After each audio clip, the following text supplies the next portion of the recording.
O Senhor esteja convosco. Ele está no meio de nós. Proclamação do Evangelho de Jesus Cristo, segundo Marcos. Glória a vós, Senhor. Naquele tempo, Jesus viu uma numerosa multidão e teve compaixão, porque eram como ovelhas sem pastor. Começou, pois, a ensinar-lhes muitas coisas.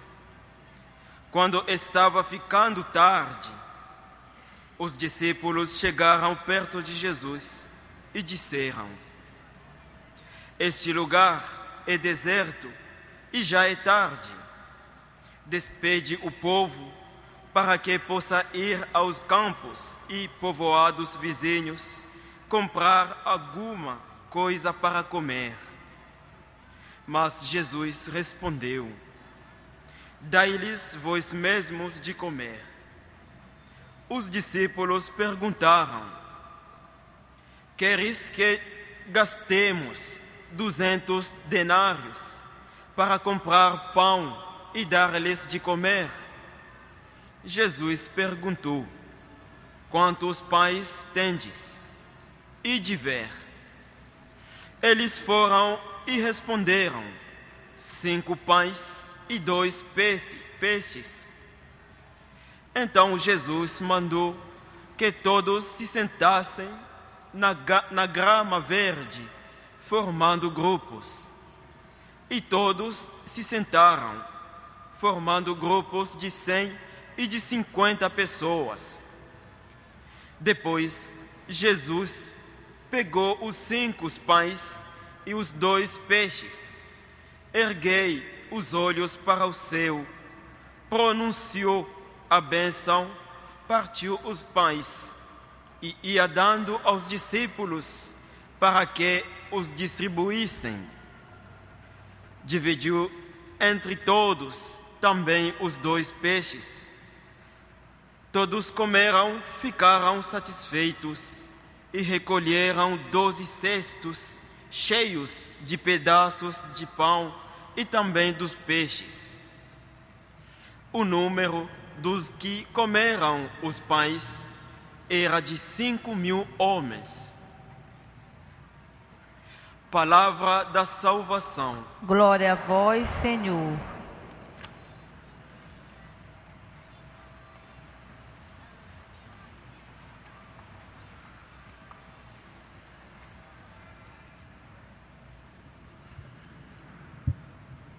A palavra milagre nós usamos para definir algo que foge daqueles parâmetros normais que a gente costuma presenciar, das coisas que fogem da normalidade, coisas que não podem ser explicadas com palavras e que a ciência não consegue também dar uma explicação válida. É milagre aquilo que o Senhor realiza lá naquele lugar afastado, como o próprio Evangelho nos fala, era um lugar afastado e tinha uma multidão que o escutava. Era muita gente. Quando os discípulos perceberam que a noite estava chegando, tiveram aquela preocupação de dizer: mas como é que a gente vai fazer com esse povo? Daqui a pouco eles vão sentir fome. É preciso que eles saiam logo para poder providenciar eles mesmos o que devem comer. Mas o Senhor Jesus tinha outros planos. O projeto dele era, naquele momento, colocar os discípulos numa situação em que eles compreendessem o quanto é importante pensarmos no outro, deixarmos de lado as atitudes egoístas. Por quê? No fundo, os discípulos estavam dizendo: nós temos o que comer, tem aí uns pães e uns peixes, para a gente tem, mas para eles não tem. É uma atitude natural do ser humano pensar logo em si, tentar resolver sua situação e não se preocupar com os outros. Mas se nós observarmos, todo o ensinamento que Jesus nos dá foge dessa situação aí. é um convite a superarmos o egoísmo. E digo com toda a convicção que, para nós cristãos, o grande desafio durante toda a nossa existência é combatermos o egoísmo. É deixar de pensar só em nós e pensarmos também um pouquinho nos outros, naquilo que as pessoas precisam. Nós ainda estamos no período do Natal. O período do Natal, graças a Deus, é marcado por uma grande solidariedade. Quantas pessoas que ajudaram nas paróquias, aqui em Nazaré, nas outras paróquias no Brasil e no mundo, quantas pessoas ajudaram a preparar cestas de alimento, recolheram presente, brinquedo para as crianças, coisas que pudessem dar a possibilidade às famílias, sobretudo aquelas famílias que vivem numa situação muito precária, de passarem um Natal tranquilo. Mas nós observamos que ao lado dessas pessoas que se preocupam, tem pessoas que não se preocupam de jeito nenhum. E isso é muito triste, porque significa que muita gente ainda não se deixou conquistar por nosso Senhor Jesus Cristo. E meus irmãos e minhas irmãs, uma coisa eu digo com muita convicção: nós precisamos, cada dia, renovar nossa adesão a Jesus Cristo. É dele que nós aprendemos a maior lição, que é justamente isso que nós estamos falando. Ser mais fraternos, pensarmos nos outros. Às vezes a gente não faz muita atenção, mas a sociedade nossa hoje é uma sociedade perigosa do ponto de vista do egoísmo. Eu digo uma coisa e vocês com certeza vão me dar razão. Prestem atenção como as pessoas se comportam no trânsito. No trânsito é uma das situações onde mais o ser humano hoje mostra a sua ferocidade. Parece que a pessoa perde toda a noção. Ninguém se preocupa com o outro. É uma luta para ver quem consegue superar o outro. E aí vem os aborrecimentos, os palavrões, os xingamentos, a violência. Tem gente que já anda até armado para poder reagir, para poder intimidar o outro. Mas que cristianismo é esse?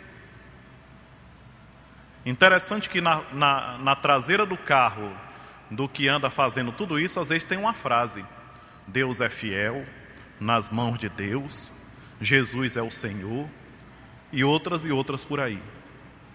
Não basta adesivar o carro, é preciso colocar isso dentro do nosso coração, meus irmãos e minhas irmãs.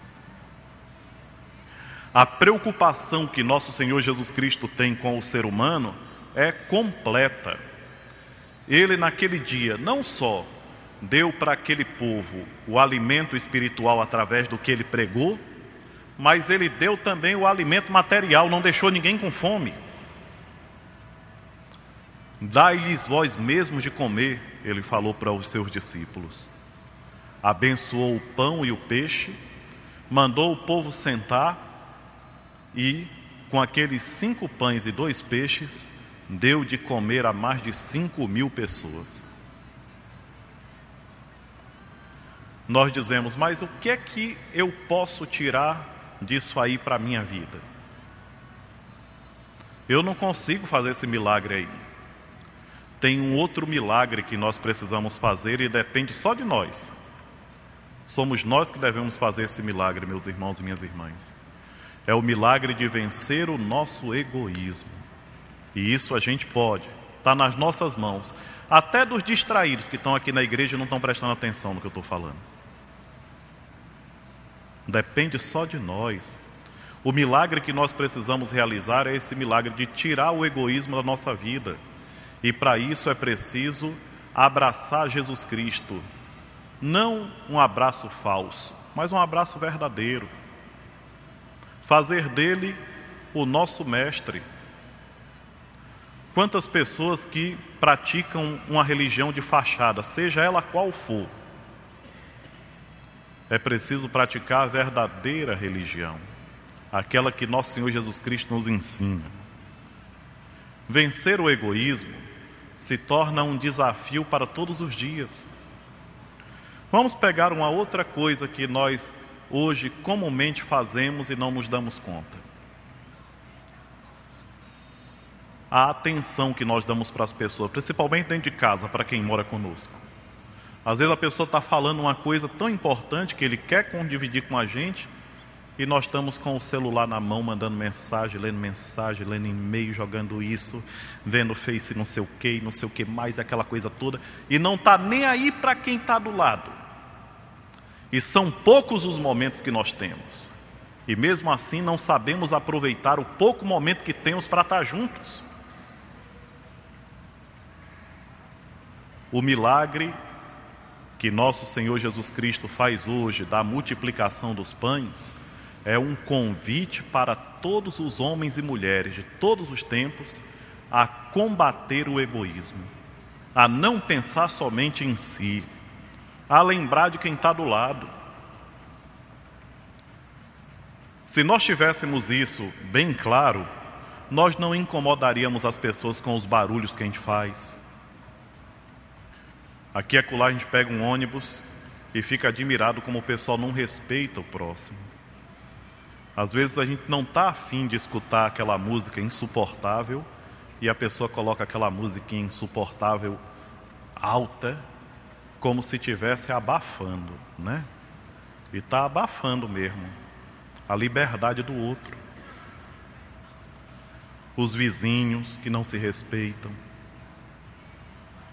A gente pensa que para fazer milagre é preciso estar fazendo essas coisas extraordinárias. O milagre que nós precisamos fazer, meus irmãos e minhas irmãs, é o milagre da boa convivência, de saber conviver um com os outros, respeitando. Papa Francisco está aí toda hora simplificando para nós as palavras e dizendo: olha, gente, deixem de fofoca, de fuxiquinho, de bisbilhotice, pessoal que fica sempre bisbilhotando para saber o que o outro está fazendo ou deixando de fazer. Nós temos que parar com isso. Por quê? Porque são essas atitudes que acabam com as relações humanas. Os ódios, as brigas, tudo nasce desse tipo de coisa. O ciúme, a inveja. Gente que não consegue ver a situação melhorar para o outro lado, que já está com inveja. E digo mais, o invejoso é o pior ser que tem sobre a terra. Por quê? Porque ele nem anda, ele fica parado só olhando. Bisbilhotice, fofoca, fuxico, sabe? Ficar sempre procurando aonde é que o outro está fazendo o que ele está fazendo, que é para eu poder detonar com a vida dele. Coisas horríveis desse jeito. Isso não é cristianismo.